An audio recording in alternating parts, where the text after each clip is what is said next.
Welcome to Breaking the Line, the ECNL podcast, a bi-weekly look at all things ECNL, covering topics that you care about and topics that make a difference. I am Dean Linke, your behind-the-scenes editor of the show. As always, leading the discussion today is ECNL President and CEO Christian Labers, along with ECNL Vice President and Chief of Staff Doug Bracken. You'll also hear from Ashley Willis, ECNL's Partnership Activation and Alumni Relations Manager, and we proudly welcome back Jacob Bourne to a full-time role with the ECNL, and that will include being the new producer of this show, the ECNL podcast. And finally, our videographer, Reed Sellers, jumps in for a few hot takes as well. Today's show will recap the NCAA Women's D1 Final Four, featuring 4 ACC teams and a bunch of talented ECNL alumni. The show will take a look at the Elite Eight of the men's D1 NCAA tournament, which opened up an earnest debate on whether every college team should be required to carry a certain number of American players, as many colleges have teams that are comprised of almost 90% internationals. That discussion is valid and always timely. There's a quick recap of Orlando Pride's 1-0 NWSL championship win over Washington, including another count of the number of ECNL alumni who were rostered on both of those teams. From the, quote, "you ask, so we answer" file, end quote, the entire crew answers the question of how, if you are a center back, you can get noticed by college coaches, particularly at all of the great ECNL events. And that question also eventually includes outside backs as well. The crew provides an update on the birth year versus school year debate, and Bracken's Brainbuster makes us hungry as we all pipe in about our favorite Thanksgiving side dish. Something about that question never gets old, no matter the forum. So well done, Doug Bracken, with the Bracken Brainbuster. And the December 4 edition of Breaking the Line, the ECNL podcast, starts after this message from our corporate partner, Nike. Nike is a proud sponsor of ECNL. Nothing can stop what we can do together to bring positive change to our communities. You can't stop sport because hashtag you can't stop our voices. Follow Nike on Instagram, Facebook, and Twitter. Welcome back to Breaking the Line, the ECNL podcast. You just heard about our jam-packed show in our jam-packed open. My name's Dean Linke. So pleased to have on this show Reed Sellers. It's incredible to have back Jacob Bourne, our 3 regulars, Ashley Willis, Doug Bracken, who will throw us a Bracken Brainbuster to end the show and begin the show with the CEO and president of the ECNL, Christian Labers. Take it away, Christian. Hey, Dean, I appreciate that. Welcome to everybody. Happy Thanksgiving. Happy post-Thanksgiving. Yes, thank you, Christian. How was your Thanksgiving? It was very nice, actually. We didn't do a turkey. We decided that with 4 kids that don't really like turkey, making a big turkey is a waste of time. So we had a rotisserie chicken, which we called a little turkey. Love that. Turkey, overrated. I kind of agree. And then we had a series of contests in our house of athletic prowess between the boys and the girls, which was a little bit unfair for the girls because they were outnumbered 4-2, and one of the girls is 2. But we had everything from soccer to catch to kart racing. Like a Labers Olympics, if you will. It was, actually. It was actually quite good. Dean, how was your Thanksgiving? Oh, it was great. First time home in a long, long time. So I don't know if you've heard, but I have a wife, 30 years, by the way. It's Leah, right? Leah? Leah, yeah. Yeah, we've heard that name a couple times. Yeah, it was Leah, Ben, and Ben's special friend, and that was it. However, we did extend the leftovers into multiple little get-togethers, so that's all been good. Thank you. How's Ben's special friend? She's fantastic. Yeah, thank you. She's special. All right, that's good. I feel like there might be other announcements coming down the road. Yeah, hopefully Ben's a listener of this podcast, Dean. Not too fast. Ashley, talk to us. Thanksgiving, how'd it go? It was good. I did a Friendsgiving. I didn't go home. Such a quick turnaround between now and Christmas that I just stayed here, did Friendsgiving, and then left to go out of town and went and watched college football all weekend back in Tuscaloosa. So I had a great weekend. Is this where we talk about college football? We can if we need to. No, we shouldn't. We should let it go. This is more of a soccer related podcast. I mean, if you live in Ohio, it's not a good time to talk about college football. So I do understand that. I don't know what you're talking about. Okay. I don't know how I to live throw a close forward to pass, Kentucky, but very close to Kentucky. The Bracken Thanksgiving was great. Good food. My oldest son is actually a chef. And so we're always very excited when he comes and cooks at the Bracken house. So he whipped up some stuffing, which I think is another dish normally that I say is overrated. He knocked it out of the park. I have a new appreciation for stuffing thanks to him. Jacob and Reed, any Thanksgiving updates? Oh yeah, Thanksgiving was great. We had probably about 18, 19 people over at my mom's house. It was You lost myself. track of one of them? No, we all kept them there. Thanksgiving was good. We had and some of my in-laws came over as well, which was nice. And my mom is a big game person, so we played a big game of Outburst, which is where you have a list of the top 10 things and you have to name them all in a certain amount of period of time. And of course, we weren't specific enough, which resulted in the Barry rule, and we were yelling at each other across the room for 3 hours. It's a good time. Nice. When you said big game, I thought you were going to talk about having some venison or something like that for eating. Big game. No, just 3 different turkeys, 1 smoked, 1 Thai chili, and 1 baked. Very bougie. My brother's Reed? also a chef. Reed, yeah, just a standard Thanksgiving. Anything special? Yeah, no, my Thanksgiving was great. Kept it simple, watched football with the family, helped make a bunch of food, and, just enjoyed it. So Did you watch the Michigan game? I did. It was a good game. Rather low scoring game, but It was. that was a very interesting result. Surprising. Yeah. Anyway, back to Doug, our friend in Ohio. Yes. Thank you. You've heard Reed on here before. Reed is a videographer for ECNL. And Jacob, this is the first time you've heard him on this podcast. Jacob worked for the league a few years ago, then came back. He's working for us again. He's the new producer of the podcast. So we welcome those guys as always.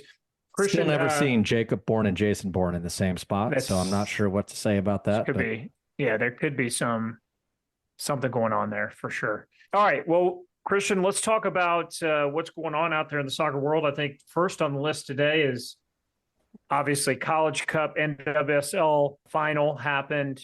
I think the men's college soccer season down to the Elite Eight. So maybe talk about kind of what's going on there, and obviously got lots of ECNL alums participating in all those levels. Maybe let's start with the girls' side.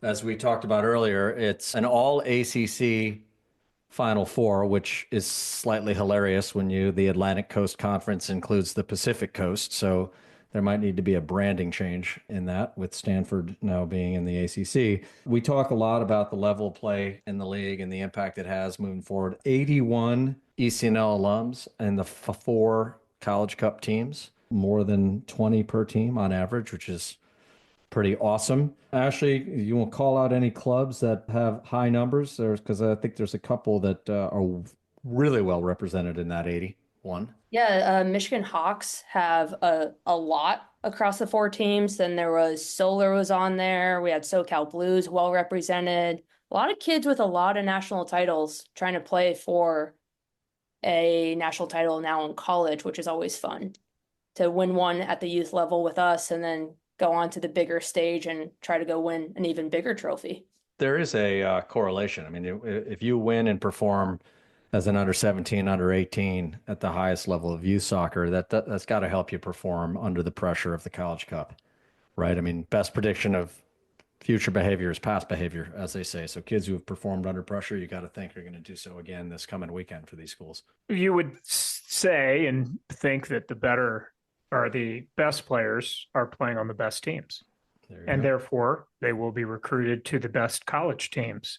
So I think there's definitely a thread that goes through there, and learning how to win and what that means at the youth level, certainly mentality wise, it's got to help you when you get to college. I would agree.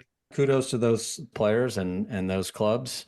And maybe we'll talk more about the Final Four when we have a champion. But we have 4 teams, right? Did you say 4 teams from the ACC? Wake Forest, Stanford, UNC, and Duke? Duke. Yes. And Is that right? UNC and Duke, obviously, it's Robbie Church's last weekend of being a head coach. Obviously, Damon Nahas used to coach in the league, interim head coach in North Carolina. Huge achievement in his first year to be in the Final Four. So, but 2 of the Final Four teams will have either first-year coaches or second-year coaches next year. If Damon gets the interim tag taken off, which seems to be making a case for that. Yeah. And what they're doing.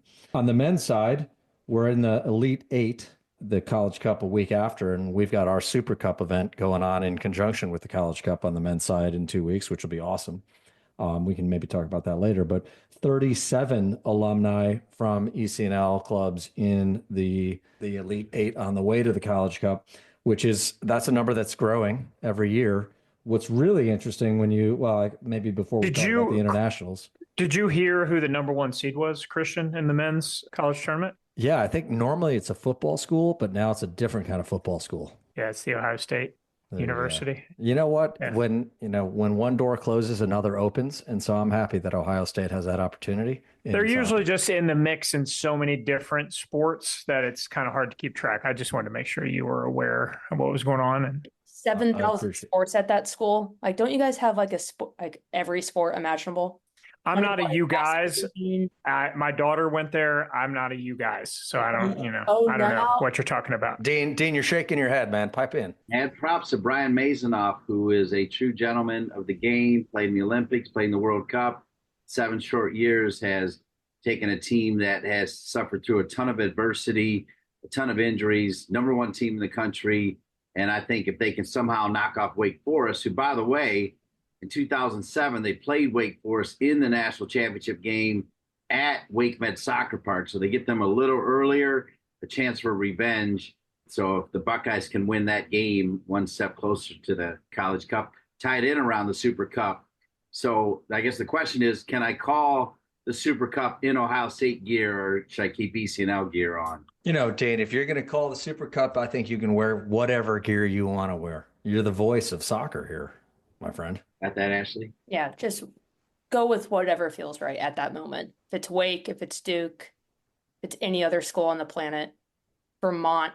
We took a left turn there. That is a left turn. Yes, carry on. So I'll carry on. So, 37 players across those 8 teams. Lone Star club with 3, 2 playing with Denver, 1 at SMU. Pittsburgh Riverhounds with 3 players in that group as well, 1 at Wake and 2 at Pitt. What's interesting on the guy side that's so different than the girls' side is the number of international players. In the 8 teams still alive in the NCAA Division I, there are 78 international players among those 8 teams.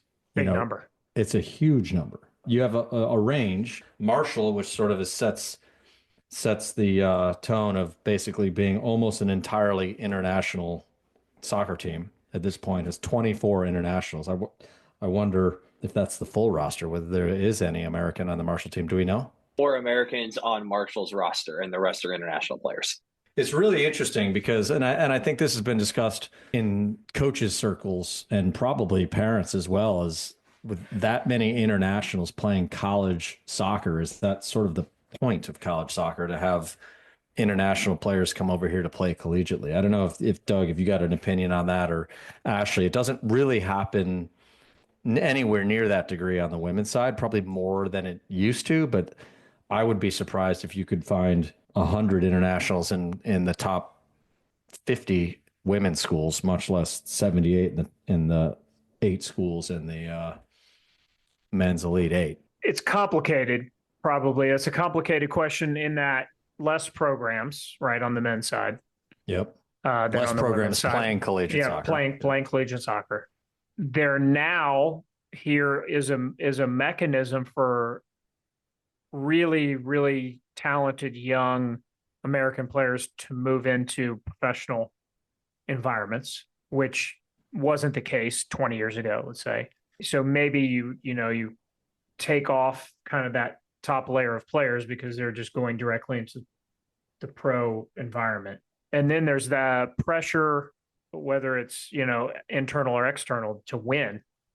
And I also think there are a ton of people from other countries that want to come here, to be honest, and to be able to come here and get an opportunity, get an education, I think is probably pretty appealing to international players. So I think there's a lot of factors that go into it, but yeah, I mean, to circle back, it's UMass that has 2 players out of the max roster, I believe, of 28.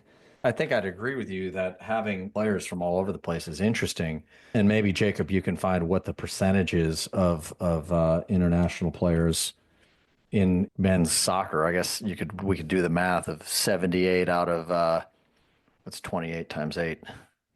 Anyone got that number? We're doing live math. Live math here. Trying to use my calculator and not working out great. But somebody could do 28 times 8, and we could figure out what percentage 78 is. That's 224. All right, so we just got to do the 78 divided by 224. 35%. All right, so 35% of players in the Elite Eight international, 31%, according to the math of Jacob, in the Sweet 16 were international.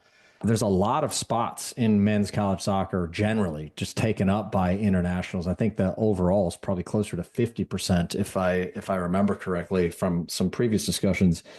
And yeah, I guess it's worth at least a thought question of what would happen if there was a cap on internationals in college soccer at 10%, and hundreds of these spots went to American kids growing up in the youth system here to have an opportunity to play college soccer that don't now because of internationals that are coming in. What impact would that have, if any, I suppose, but what impact would that have on the youth system in America, just to have more kids that have the opportunity to move on to college soccer? What would that do to the level of the game? Doug, you got a thought on that? I mean, there's a trickle-down effect that would have to happen, right? You more opportunity for kids here would mean, I would think, a raise, of the level at the youth level. Yeah, I mean, you just keep somebody playing at a higher level for a longer period of time, and then in theory, maybe some of those players bubble up later, like a Jay Demerit story. And I think it's absolutely true that there are late bloomers. It happens in every sport. It's absolutely true. This is where it's complicated. I think we could all agree we'd love to see our players from here have more opportunities to play the game longer, play at the college level, move on into coaching, and so on and so forth. Well, and it just raises sort of the soccer IQ of the nation when you have 100%. More players who continue to play than have kids who play, and that. It's the same argument as the more, coaches you educate, at a high level, the better the level is going to be. And you can look at it as a player education, right? The more players that go on and play at higher levels, the better the game's going to be here. It's an exercise. It's interesting because when you add on top of that all the NIL stuff and the changing of college soccer and the men's side specifically, which still so much unknown, if you don't cap, the number of internationals that come on, even if you had a minimum number of American players on a roster, which, by the way, is not something that is foreign to the world. I mean, we were just looking before the show in Germany, you have to have a minimum of 12 German players on your pro roster. And that's done to help promote the development of German players into higher levels of soccer around the world and to support the German national team.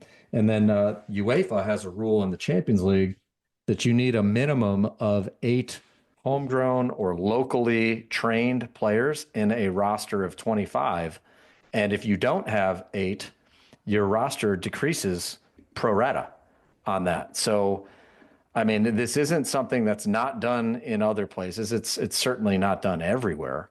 But I would think there should be some discussion about having a minimum number of American-born players in American college soccer in order to support the growth of American youth soccer and support the American level of play. And hopefully you would find some late bloomers there that move on to become pros and go beyond that. 100%.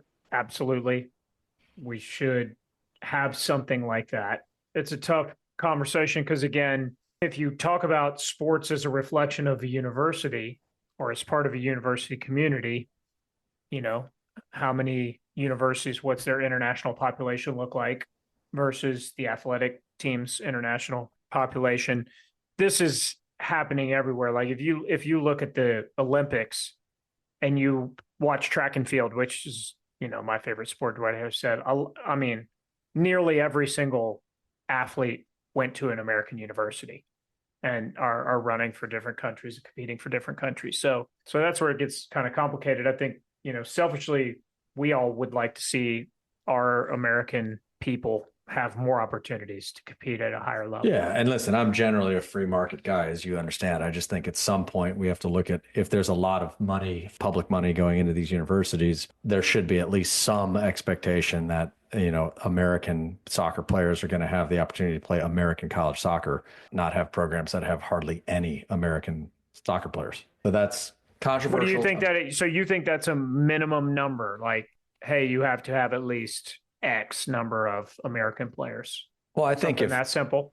If we took a step back and just looked at soccer from the perspective of we want American soccer to be better, whether that's measured by national team success, whether that's measured by more kids growing in and becoming pros, or pros moving on out of MLS into foreign leagues, which are generally a higher level, if we talk about the big ones, I think we should look at it as a collective and say that it's in our interest to facilitate pathways for more American players, or at least make it so that they're not completely closed off. And, I don't know, and maybe somebody again can check on this, but if 50%, and I if that's the wrong number, Jacob, correct me on it, but if 50% of roster spots in college soccer are going to internationals, that's a lot of spots.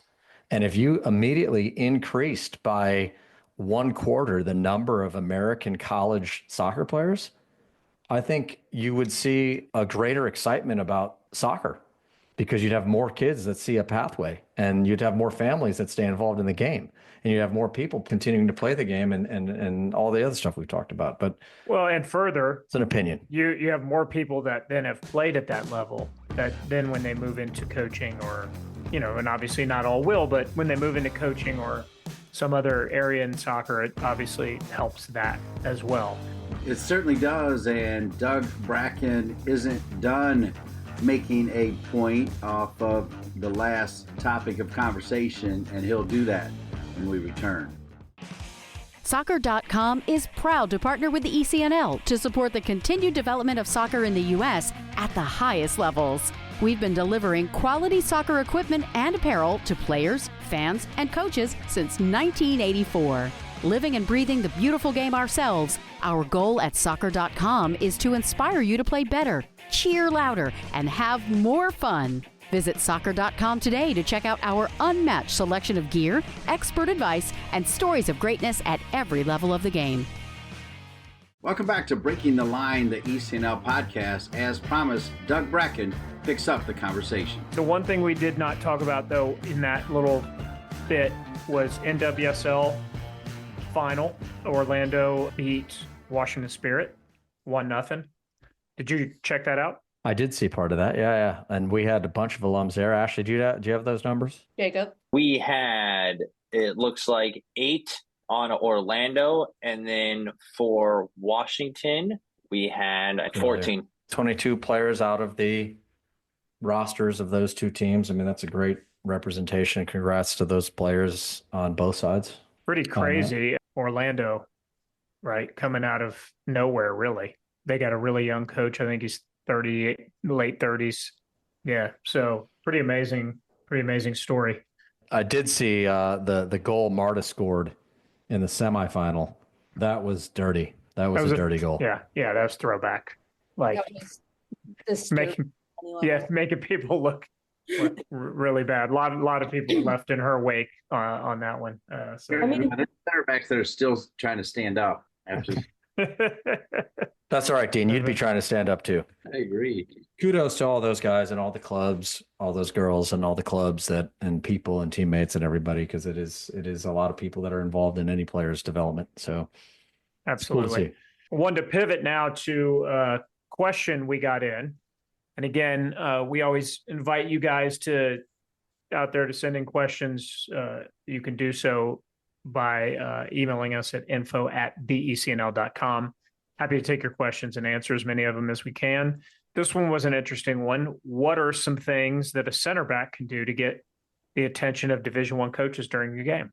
It's an interesting question, because most people think about recruiting and they think about scoring goals, creating chances, on the opposite end of the field. That's obviously the easiest thing to think about. And I think center back is one of those positions that is really, really underrated by most parents or most casual observers of the sport. But I look and say, a great team has a great center back. If you don't have a great center back, you're not going to be successful. And ultimately, to stand out as a center back, and Doug, you'll have your opinion, Ashley, your opinion for sure. But to me, if a back line is organized, that's credit to center back 99% of the time. And you can see that through communication, leadership, awareness, how quick the line steps and drops, how tight the line is, how well they shift. You can see the ability to distribute possession percentages out of the back, the ability to strike a ball 40, 50 yards, hit those diagonals that open the game up. That, if you have a center back who can threaten to get a bigger ball in, you're going to relieve pressure on everybody because it's harder for teams to press you if they're concerned about you getting in behind them directly and quickly. Ability to win head balls, dominate in the air. What do you think, Ash? I think all of those qualities. I think the ability to play long balls with both feet for sure. But I think also just like positioning, because Van Dijk is one of the best center backs in the world, and he's not exactly lightning quick, but he has the ability to use his body in a way that makes him probably look faster than he actually is, right? Just because he has the situational awareness of how to use his body in certain instances when he's going against somebody who is lightning quick. I think dominant in the air, like you said, but really just being a force back there, being able to good communication, using when to drop your six, when to push up, things like that. All the things that you said is what I would love in a center back at a youth, college level. I would always say that a good back line is stepping and dropping and compressing and giving space really quickly and doing it even in little intervals. And a average back line is slow to do either, to drop or to step. And that's usually a reflection of center back leadership and awareness. Yeah. The other thing I always look at in a center back is whether you play with 1 or 2 sixes, but the center back who's always connected with the 6 versus the one who you constantly are reminding to keep your 6 at home or keep your 6 close or keep that space in front of the back 4 protected. I think that's an awareness and understanding piece of a center back. Here's a challenge, I think. The challenge is you are more than likely not a player that someone's going to sit down and be like, wow, look at that, because that's not part of your job description. And so it's until you show up on that corner kick. Yeah, well, fair enough. My experience, many times college coaches longer to warm up to a center back than to, let's say, a forward. And so I think the other big thing that has to be said is consistency. And being someone that has a consistency about their performance and shows up with that level game in, game out. And then when mistakes happen, how do you cope or how do you deal with that? What's your reaction to that? It will say a lot about you and your character and your ability to be a leader. But I think a big thing is just consistency. And I would just say if you're a center back and, you're one of those center backs that can wow people, then great. But more than likely, you're someone who needs to show up with consistency. Yeah, well, your first job is pitch a shutout, right? I mean, that's your first job. 100%. Yeah. To your point, if your team's not giving up a lot of goals, it probably has a credit to you and what you're doing back there. Yeah, and I'd say in possession, the most common, boring, mindless pass in the world is center back to outside back. It's actually a pressing trigger for a lot of teams, right? And if you ask most center backs, why'd you play to the outside back? The answer will be, well, because they were open, not because there's any intent on the next pass. And so I think the ability for a center back to understand when to play to an outside back, because that's going to allow you to advance or it's going to shift the defense in some way, versus a center back who can step into midfield with the ball and break the line themselves or find a more penetrating pass rather than just the sort of mindless, I get the ball, I give it to the outside back who is almost always open and against an advanced team defensively is probably open for a reason. There's a understanding of how does a center back create an attack and create an overload in that first build-up phase. 100%. Got to have the ball to do anything, successfully from an attacking perspective. So being really good with the ball and really good with your decision-making. Normally when you're a defender and you make bad decisions with the ball, you can get punished more quickly because, you're the last one. Being really good there I think also is really important, really secure with the ball is a really important characteristic, I think, for a center back. Again, consistency to me is probably the thing that I think about the most when I think about a center back. And Ashley obviously brought up Virgil van Dijk from Liverpool. I would argue he's probably pretty quick, but he's a big man, so being in the right position is important for him. But he just does it consistently. Obviously, he's playing for the best team in the world right now, so that's a nice Liverpool plug there. Well, I mean, you can't really argue that they're the best team in the world. I mean, Liverpool's kind of like the Michigan of college football, right? It's so pathetic. It is terrible. But if we expand the question from except they've only lost one game of all the games they've played so far this year. So no, they're not like the Michigan at all. Sorry. Well, you know what? I guess they can play a forward pass better than Michigan could, but that didn't matter in the game. So That's right. If you expand the question out further to like outside backs, I mean, to sort of riff on that ability to play in the attack, to whether that's a dribble into space and break a line or to find a penetrating pass in the midfield. You can look at even outside backs. That's another way, because it's easier for an outside back to get up the field. But if you want to stand out as an outside back, you could say a lot of similar things on the defensive side, slightly variation on that maybe, but also the ability to get yourself involved in the attack. And you look at somebody like, you go to the highest levels, and I think it's always interesting to look at that, like Zinchenko, and his ability to step into midfield from Arsenal. That's where you see a big difference maker, because you look at if you're in the back line, it's got to be assumed you can defend 1v1 and you can do some of these things. Otherwise, then you really don't have much to offer.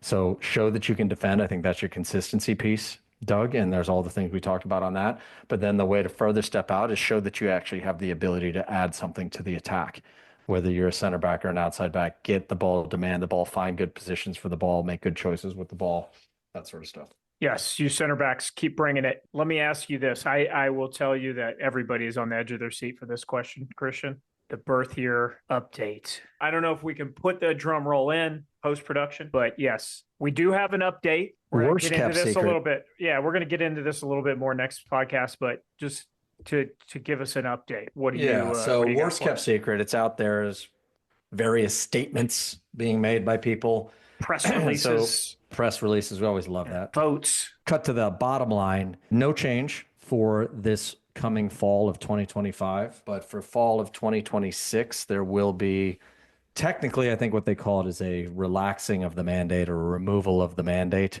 of birth year. We could argue whether the mandate really had any power anyway, or was more influential, but U.S. Soccer had a meeting, decided that doing it at this time is a little too short notice. Not going to mandate that it goes to school year, it sounds like. Just going to remove a mandate that it goes to birth year so people can do what they think is best. They did a bunch of surveys on this, and I think the short answer in the survey is that, shockingly, people don't like change. That's one thing. So even if they acknowledge the problems with birth year, there are people that just don't want to change because change bad. I guess you take that with a grain of salt. More people preferred school year than birth year. Majority of people say they have players being negatively impacted by the birth year age change. One interesting thing that's come out of it is if going back to school year, because again, to make it very, very clear, what we expect is the mandate removed for the fall of 26. At that point, people do what they want. U.S. Club, AYSO, U.S. Youth Soccer, very much in lockstep in that decision. But there's been discussion now of maybe it's not August 1, maybe it's September 1. And if you do the research, you see that most schools, most states determine school age by a cutoff of August 31 or September 1 or later. There's 50 states, and there's some states that are, I think, as late as even October in how they calculate the school year.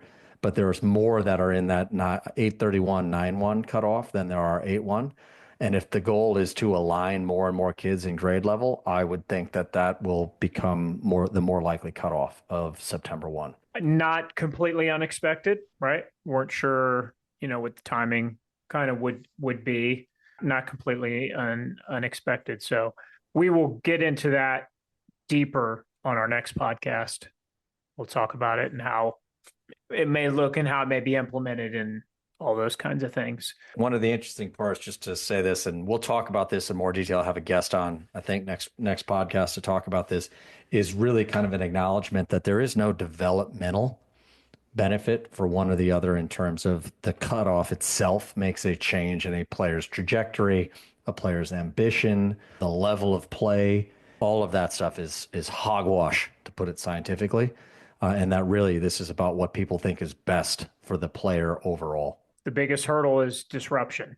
Yeah. And, you know, I think we all understand because we've talked about it ad nauseum, but the disruption of the listen, change. the reason I say that is because you still have so many of these people who say, well, if you're aspiring to be a top level pro or a national team player, you have to play birth year. It's just complete garbage. It has actually nothing to do with that. That's just an attempt to weaponize age groups. And we'll end the show by weaponizing Doug Bracken with yet another Bracken's Brainbuster. That after this message. From athletes just starting to turn heads to some of the best athletes to ever play their games, Gatorade shows that they are the proven fuel of the best. For the athletes who give everything, nothing beats Gatorade, the studied, tested, and proven fuel of the ECNL. And as promised, we end this edition of Breaking the Line, the ECNL podcast with Doug Bracken's Brainbuster. I want to put a wrap on the Thanksgiving holiday. I've had some holiday questions. I feel when I venture out, though, you kind of get, like, I'm going to go Thanksgiving holiday. What is the one dish, Dean? What is the one dish, not two, one dish that you had to go back for seconds on Thanksgiving dinner? Stuffing with giblets, by the way. I love the little giblets. Like, my wife will chop off the liver and all the other little giblets in there as well. A little cranberry on it. Done. Dusted. Wife reference. Check. Okay. Stuffing. All right. Let's go to Ashley. Mashed potatoes. Friendsgiving. Mashed potatoes. Potatoes. Oh my God. They're so good. I can go an entire episode on mashed potatoes if you guys need me to. Wow. Yeah. Somebody out there would be interested in that. I'm not sure that's helping our listenership either. You'd be surprised. There's a bunch of potato fans out there. We'll see if any questions come in about potatoes. Reed? All right. First off, I will say, Ashley, I'm fully back you on that statement. Mashed potatoes for sure. But if I had to give my own unique answer, I would say honey baked ham. If you know, you know. Absolutely incredible. Honey baked ham. Oh, yeah. Okay. I'm for it. Jacob? I am also going to go with mashed potatoes, specifically my wife's mashed potatoes. They are phenomenal. They have a bunch of sour Dean's cream, answer a just brick got of taken. cream cheese. It is fantastic. But I also want to give a shout out to my friend Megan's mac and cheese. She made it for our Friendsgiving last week, and we are stealing it for Christmas. It was that good. It's 2 dishes. You've outdone Dean. You're Dean sycophant because you brought your wife up. This is Christian. We're going to have to talk to Jacob before the next podcast about this behavior. I will not apologize for being a family man. Touche. Okay. Lavers, rotisserie chicken. You know what? I had chicken pot pie. Ooh, Do you like that? that's nice. I mean, we just totally gave up on the Thanksgiving traditions. I mean, last year, family here, we spent all day doing the turkey. All right, so let's just go back to last year then so we can keep this in the traditional manner. I think Michigan won that game too. Okay. You can't go back for seconds on Michigan. Sorry. Technically, What is the dish that keeps calling you after you've already eaten and you're full, but you just can't stop? You know, I actually enjoyed the post-Thanksgiving turkey sandwiches almost more than I enjoy the Thanksgiving turkey. Okay. Is that a good enough answer for you now, Doug? It's not an answer to the question, but I'll accept it because you're going to fight and not answer. So, all right. I also want to go back before everybody yells, because I think we found some more stats on this international issue. So it looks like around 30 to 35% of teams in the NCAA Division I men's tournament were international. So we're at 30 to 35%, I think 34% of non-seeded teams. Total number of international players in the 2023 NCAA tournament was 34%. So I might have been a little high at 50% overall. I'm sure somebody can fact check that before we come back, but I want to make that clear. Okay. That does make it feel weird that I have to answer this Thanksgiving question. Want me to bring up potatoes again? But Potatoes again? but I will. I'm going to say sweet potato casserole. Crush it. My wife's mother makes it, and always phenomenal. Most people say mother-in-law. Yeah, my mother-in-law. Yeah. Okay. I wanted to get the word wife into my answer. My son has a nut allergy, a tree nut allergy. So for many years, she didn't put the pecans on there, which definitely lowers its level. But the kid never touched the stuff. He wouldn't eat it. So we got the pecans back. Definitely raised the level. So Pecan or pecan? Curtis? I'm going to go pecan. Your son has a nut allergy and lives in Ohio? He does. We can bring that up again for like Buckeyes. He does. That's- Yeah. I think our listenership numbers in Ohio are going to decline after this podcast. Ohio's a big state. I'm just saying. Might want to mind your manners talking about Ohio. All right, that's all we got, Christian. Thank you all again. Send your questions to info@theecnl.com. We'll check them out. We'll do our best to answer all of them. Great to talk to you guys for another week. Yeah, let's say goodbye telling you that Michigan leads the Ohio State series in football 62, 52, and 6. So bring back Urban, bring back Jim Tressel, and that'll all be back to normal. Obviously having a little fun, as Christian Labor's a big Michigan fan and deserves to puff out his chest as Michigan did it again. Hope you enjoyed the topics that we covered. We'll be back in 2 weeks with another edition of Breaking the Line, the ECNL podcast. We thank each and every one of you, all the great members of the ECNL, the amazing staff, my producer, Colin Thrash, for each and every one of them, and all of you. I'm Dean Linke. We'll see you in 2 weeks for another edition of Breaking the Line, the ECNL podcast. Thank you for listening to Breaking the Line, the ECNL podcast. And remember, if you have a question that you want answered on Breaking the Line, the ECNL podcast, email us at info@theecnl.com.